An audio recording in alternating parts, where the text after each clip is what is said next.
Vamos começar por fazer uma breve introdução à sua vida e falar um bocadinho das suas obras, sem dar ainda grande importância à sua teoria política em geral. Vale a pena, antes disso, no entanto, notar que Rousseau é um daqueles homens em que a vida e a obra se misturam. Ele é conhecido sobretudo pela obra chamada O Contrato Social, que estabelece o princípio da soberania popular, mas ele lutou toda a sua vida contra um grande dilema, que é como é que se conciliava a liberdade e a autoridade, e a sua própria vida é uma espécie de reflexo deste dilema que o atormentou. Boa tarde, cabe-nos hoje falar sobre Rousseau. Vamos começar por falar sobre a vida de Rousseau e sobre as suas principais obras, antes de examinar a sua teoria política propriamente dita.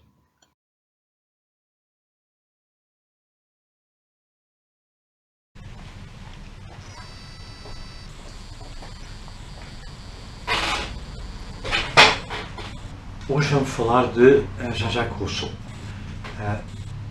É inquestionável que o poder pertence legitimamente ao povo, ou pelo menos é assim que pensamos hoje.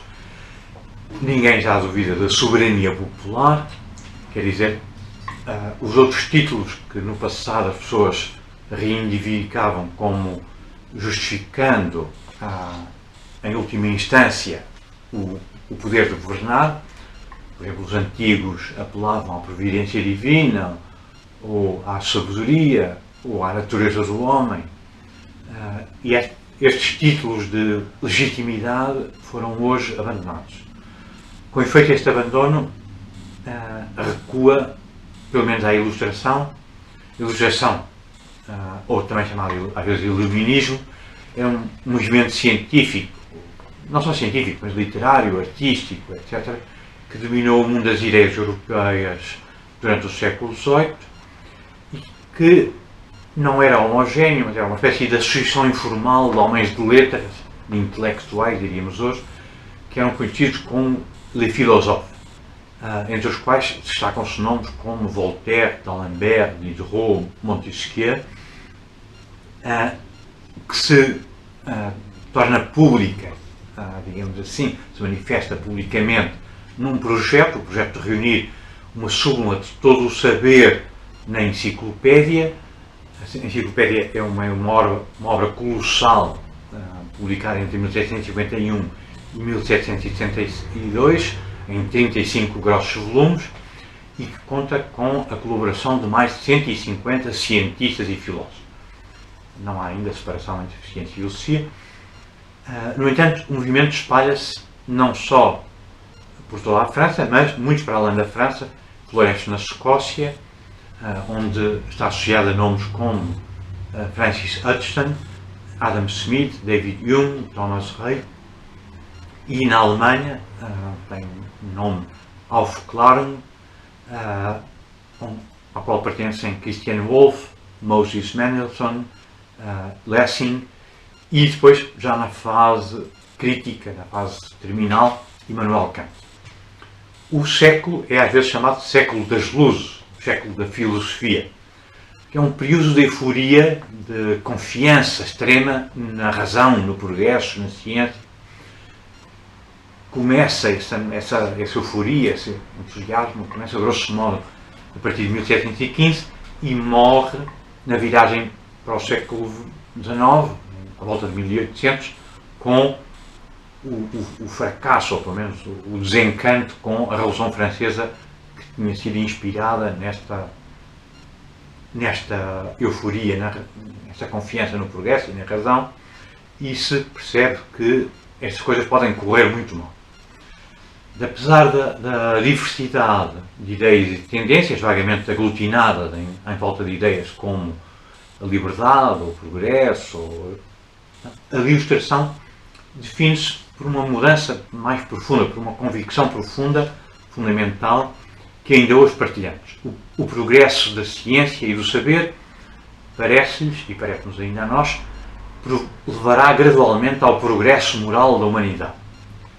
Um progresso que é cumulativo, que vai sempre crescendo, através da difusão gradual do saber, que acabará por eliminar os preconceitos, e em algumas versões até a religião, graças a esse magistério dos intelectuais ou dos filósofos, quer dizer, dos pensadores, dos artistas, dos cientistas, de modo geral, e não apenas dos filósofos no sentido estrito, no sentido atual. Todo o povo, devidamente instruído, será capaz de entender a ciência e a filosofia, e depois basta aplicar esses conhecimentos à vida social e política.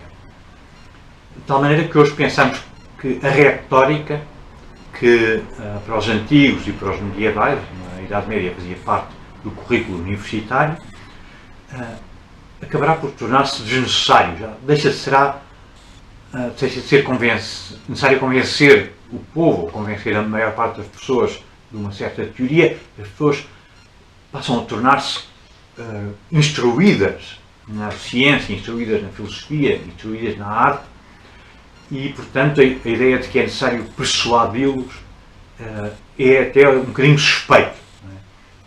Para assegurar os impedimentos do caminho inevitável do progresso, basta arrancar os preconceitos que nascem do obscurantismo e talvez até da religião.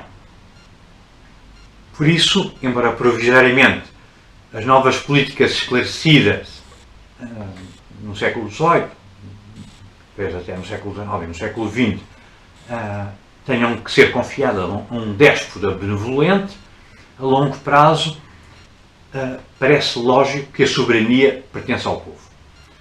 A Europa monárquica e aristocrática, que já estava de arrastos no fim do século XVIII, desaparece. Há grandes revoluções dos dois lados do Atlântico, na América e na Europa, primeiro nos Estados Unidos e depois em França, mas depois em toda a América do Sul e em toda a Europa continental, e isso põe fim ao século da filosofia, mas este século da filosofia é sobretudo o século da vitória contra o trono e o altar.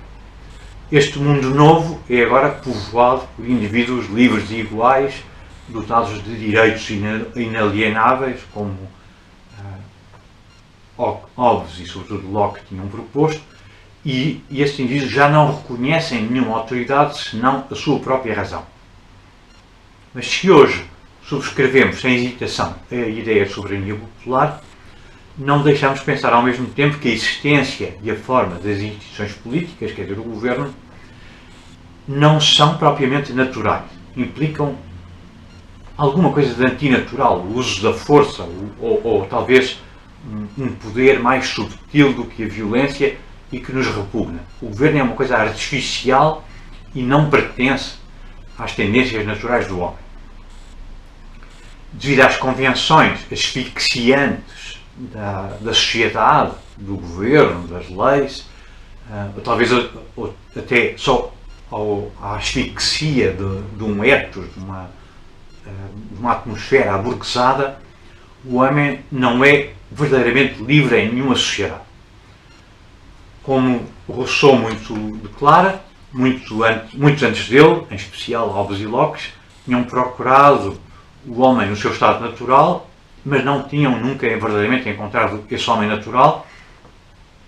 Só quando Rousseau despe o homem de tudo aquilo que o homem pode adquirir com esforço, é que descobre que o homem não é apenas um ser solitário que vagueia pela floresta, mas é também um ser irracional. Quer dizer, não tem ainda linguagem, a linguagem só faz sentido, só faz falta quando o homem se associa entre si, e não é sequer plenamente humano. O estado natural do homem não é ainda um estado de, podíamos dizer, de humanidade, de civilização.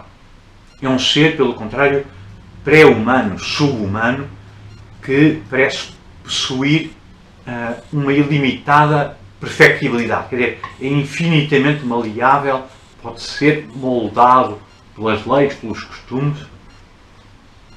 Ora, Nós, de Rousseau, herdamos esta convicção de que há uma certa oposição entre a natureza e o governo. Aquilo a que se chamava o Estado Civil. Mas esta oposição está mais profundamente ligada a uma outra oposição, que é igualmente evidente para nós, que é a oposição entre natureza e a cultura. Nós não sabemos se a maneira como vivemos é natural ou vem da cultura em que fomos educados. E às vezes falamos de que há uma oposição entre nature and nurture, entre a maneira como somos, fruto dos nossos talentos naturais, se calhar hereditários, e aquilo que resulta da nossa educação ou do cultivo desses talentos naturais.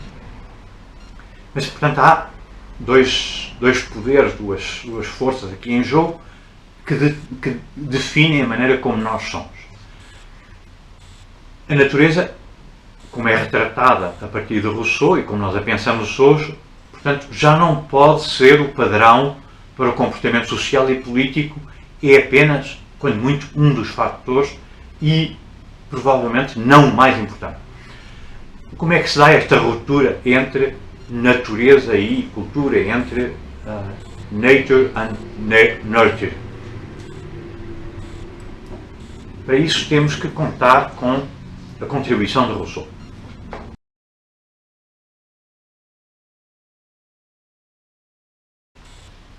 Rousseau, à primeira vista, parece escrever na tradição política do direito natural moderno. Quer dizer, parece que ele se baseia na ideia de que o homem, no estado de natureza, se associa aos outros por um pacto social.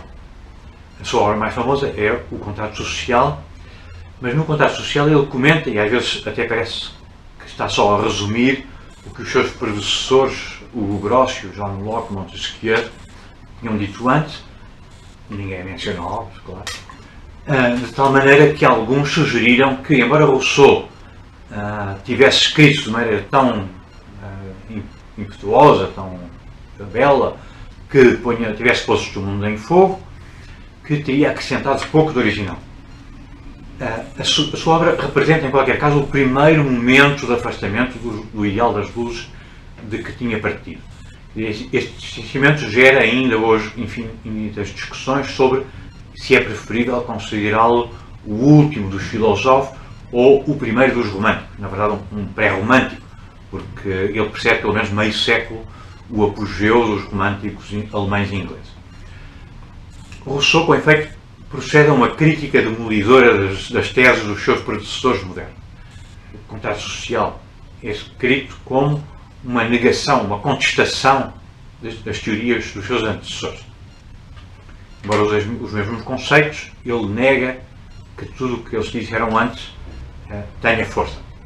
Os políticos antigos, diz ele, falavam de maneiras e de virtude, os nossos atuais políticos e os nossos filósofos falam só de comércio e de dinheiro.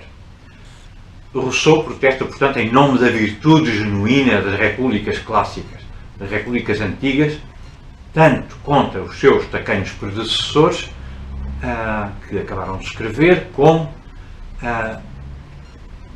contra todos aqueles que esvaziam a alma e a virtude republicana que ainda resiste no nosso tempo. Opõe-se tanto à asfixia própria da monarquia absoluta como ao mercantilismo cínico das repúblicas modernas.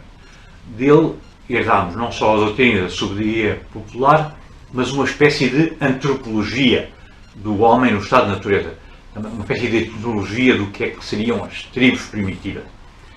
Mas herdamos também, e sobretudo, o ideal da cidadania republicana.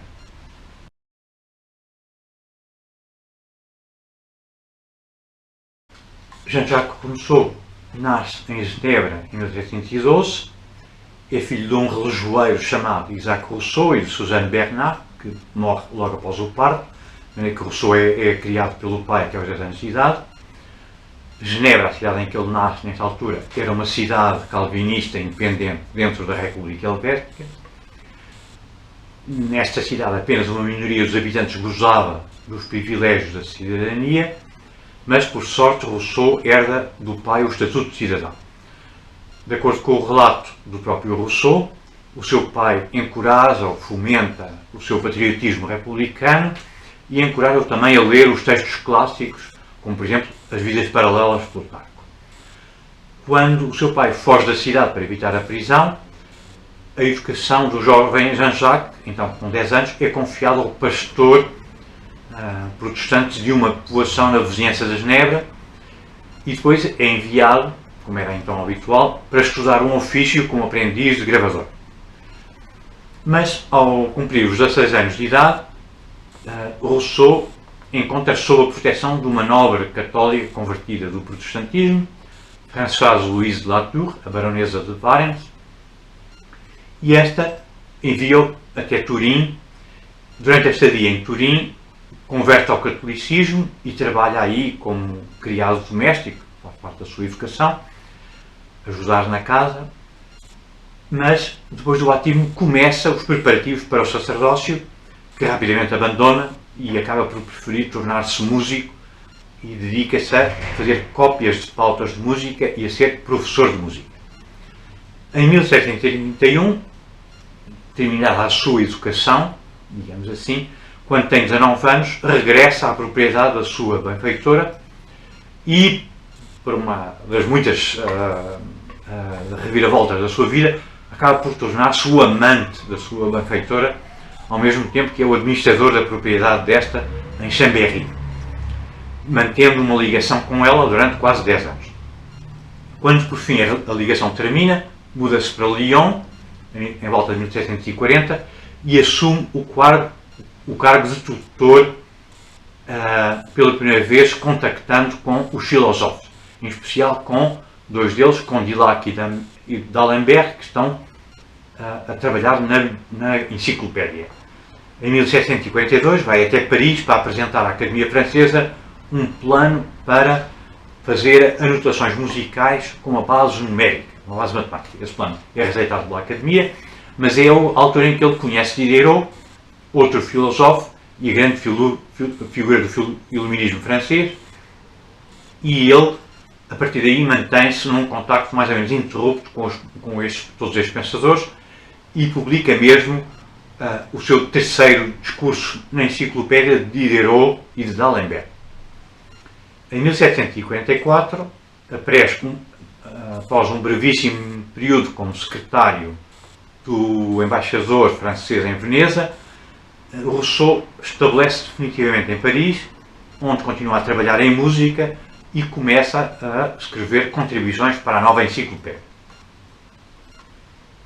Em 1745 conhece Thérèse Lavasseur, uma lavadeira analfabeta, de quem se torna amante e posteriormente mulher, que torna-se posteriormente a sua mulher, e de acordo com as suas memórias de Rousseau, Thérèse dá-lhe 5 filhos que ele abandona sucessivamente às portas do hospital, na roda do hospital, logo após nascer.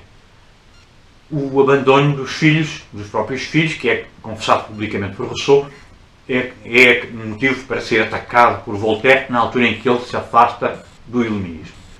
Em 1749 vai a caminho de Vincennes para visitar Diderot. Rousseau tem nessa altura uma espécie de iluminação e decide submeter uma competição de escrita organizada pela Academia de Dijon, um ensaio.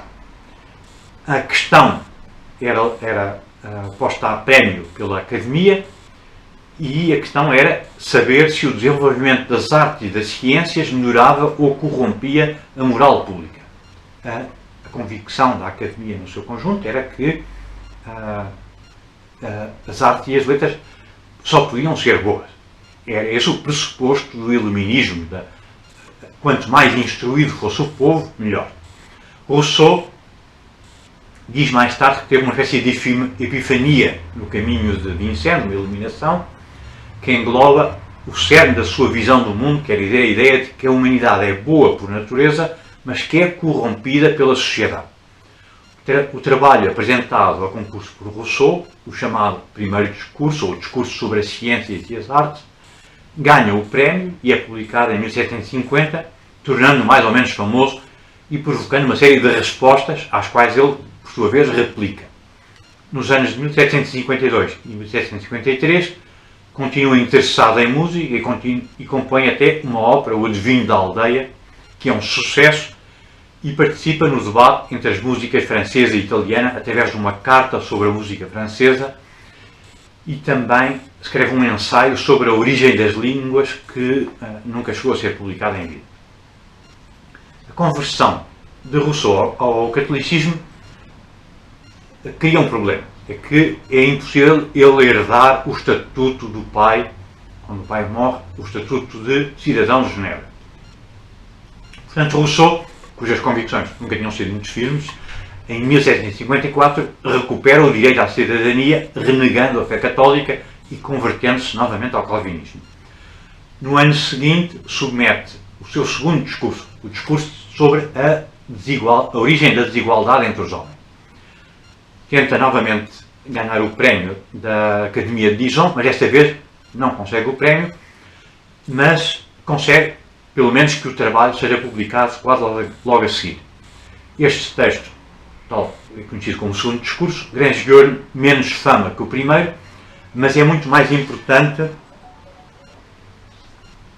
para compreender o pensamento político de Rousseau, marcando o começo do seu afastamento das principais correntes do iluminismo francês da época.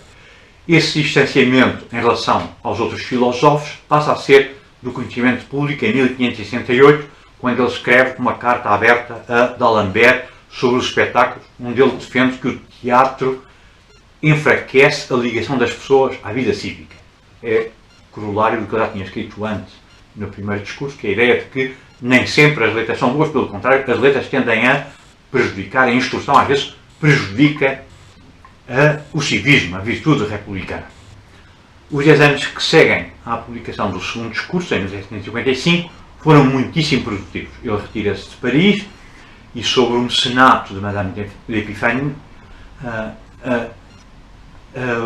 e posteriormente dos duques de Luxemburgo, trabalha numa novela em forma epistolar, que é depois publicada com o título Júlia ou a Nova Heloísa, em 1761, e que é sobre um triângulo amoroso entre a Júlia, o seu preceptor e o seu marido, e publica também o Emílio e o Contrato Social, que são ambos impressos na mesma data, em 1762, quando Rousseau tem cerca de 50 anos de idade.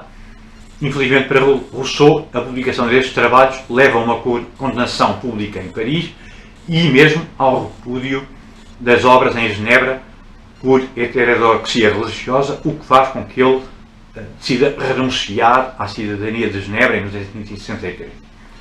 As suas obras são queimadas na praça pública em Genebra.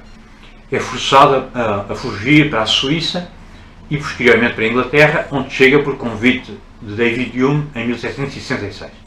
Mas ele está progressivamente a enlouquecer, passa 14 anos a escrever a sua autobiografia, As Confissões, sob o patrocínio de David Hume, mas sente-se continuamente vigiado, perseguido, e portanto volta à França em 1767, e a maioria dos trabalhos posteriores são autobiográficos. Completa as Confissões, mas também uns diálogos que têm o subtítulo Rousseau, juiz de Jean-Jacques, e os devaneios de um caminhante solitário. Escreve ainda um último ensaio político, As Considerações sobre o Governo da Polónia, ao mesmo tempo que desenvolve um interesse pela botânica. Rousseau morre em 1768 e a sua fama é tão grande que em 1794, depois das suas ideias começarem a ser postas em prática durante a Revolução Francesa, os seus restos mortais são transferidos para o Panteão Nacional em Paris, uma espécie de catedral aos heróis da Revolução.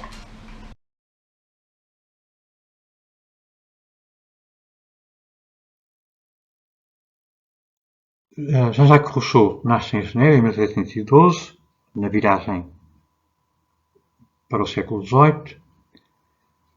A sua mãe nasce à nascença. Rousseau é educado pelo pai até à idade dos 10 anos, onde era habitual enviar o filho para aprender um ofício.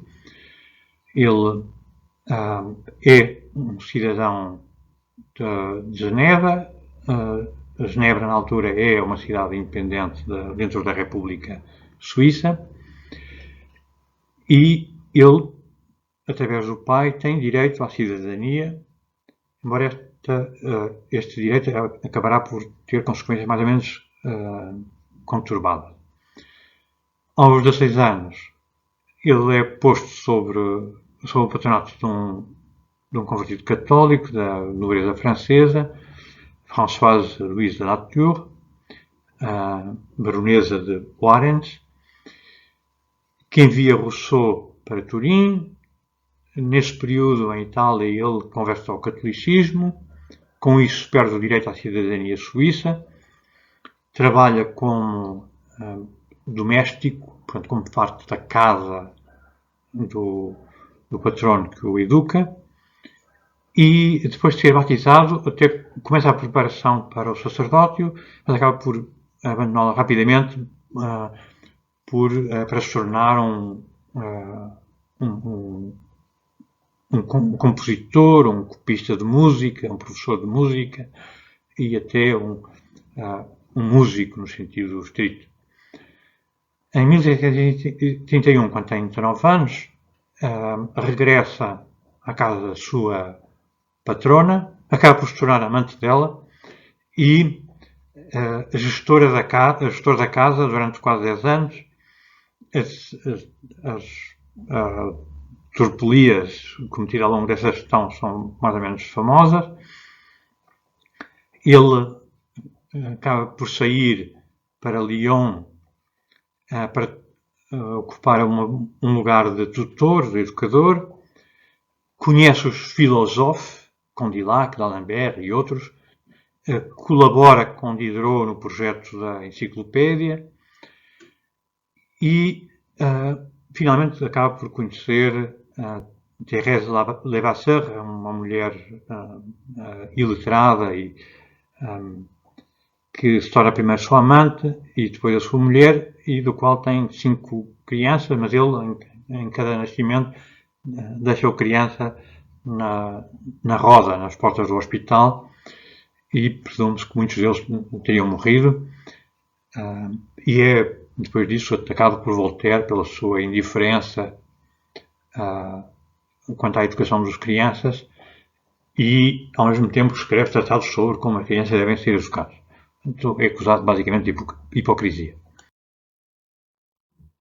Rousseau escreve 2 obras, uma justamente um tratado de educação, o Emílio, uma novela educativa, e uma obra teórica, o Contrato Social, que são impressos mais ou menos no mesmo tempo, no mesmo ano, em 1762, quando ele tem cerca de 50 anos. Estas publicações são contadas em Paris, contadas até em Genebra também, por heresia religiosa. As pessoas ficam escandalizadas com as obras. Ele acaba por renunciar à cidadania de Genebra, que tinha recuperado com a sua reconversão do catolicismo ao protestantismo, e procura asilo político em Londres, na Inglaterra, a convite de David Hume, mas está cada vez mais louco.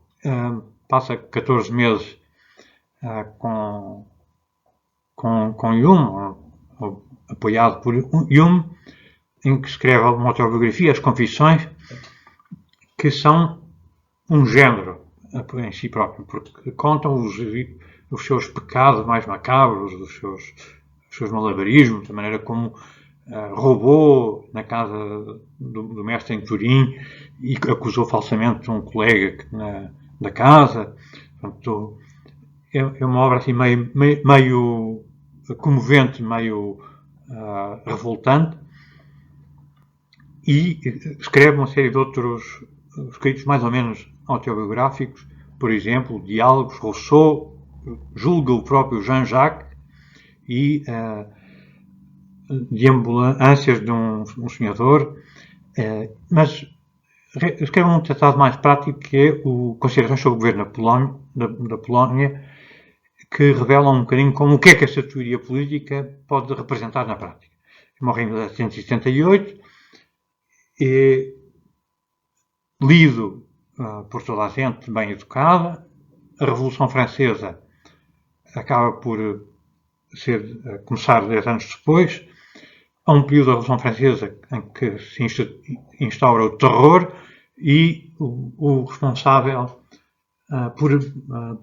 pelo governo nessa altura, Robespierre, diz que tem o contrato social na sua mesa de cabeceira e isso inspira-o no seu período da ditadura, no período mais sangrento da Revolução Francesa, um período em que regiões inteiras da França são gaseadas, em que se matam populações que querem permanecer fiéis ao antigo rei e em que mesmo os próprios líderes republicanos são sucessivamente guilhotinados por não serem suficientemente fiéis à nova república ou não serem suficientemente virtuosos e não estarem de acordo com a vontade geral que Rousseau e a virtude republicana que Rousseau propõe.